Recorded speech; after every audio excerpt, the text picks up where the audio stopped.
ജീവിക്കുന്നവൻ യേശുവിനെ അറിയണം. 11 3.5 വർഷം നിന്നിട്ടും യേശുവിനെ അറിഞ്ഞില്ല. എന്നാൽ പത്രോസ് അറിയേണ്ടതുപോലെ യേശുവിനെ അറിഞ്ഞതാ. അതുകൊണ്ടാ പത്രോസിന്റെ അകത്ത് പെട്ടെന്നൊരു ഭയം കയറി. ഇവനില്ലാതെ എനിക്കങ്ങനെ ജീവിക്കാൻ പറ്റും? ഇവൻ എന്നെ വിട്ടുപോകുന്നെന്ന് പറയുമ്പോൾ 3.5 വർഷം കൂടെ നടന്ന പത്രോസിന്റെ ഹൃദയത്തിന്റെ അകത്ത് ഭയം കയറി.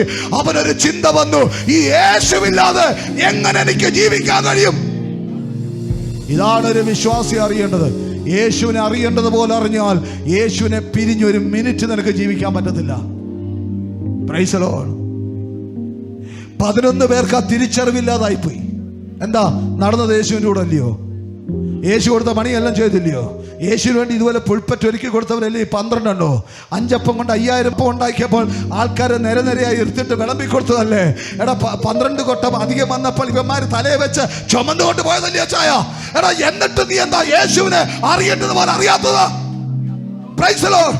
നിന്റെ ക്യാൻസറിനെ സൗഖ്യമാക്കിയതല്ലേ? നിന്റെ ഹാർട്ടിന്റെ ബ്ലോക്കിനെ മാറ്റിയതല്ലേ? എന്നിട്ടും എന്താ യേശുവിനെ അറിയേണ്ടതുപോലെ അറിയാത്തത്? Praise the Lord. ഈ ഭൂമിയിൽ സൗഖ്യങ്ങളൊക്കെ നടക്കും, പക്ഷെ അത് നിന്നെ സ്വർഗത്ത് കൊണ്ടുപോകത്തില്ല. അടുത്തിരിക്കുന്നോണ്ട് പറ, ഭൂമിയിലെ സൗഖ്യമല്ല നിന്നെ സ്വർഗത്ത് കൊണ്ടുപോകുന്നത്. ആമേൻ. ഭൂമി ദൈവം നിന്നെ സമ്പന്നനാക്കും, പക്ഷെ ആ സമ്പന്നതയല്ല നിന്നെ സ്വർഗത്ത് കൊണ്ടുപോകുന്നത്. യേശു ആരെന്നുള്ള തിരിച്ചറിവ്, അവനോട് കൂടെയുള്ള ഒരു ജീവിതവുമാണ് നിന്നെ അവൻ സ്വർഗത്ത് കൊണ്ടുപോകുന്നത്.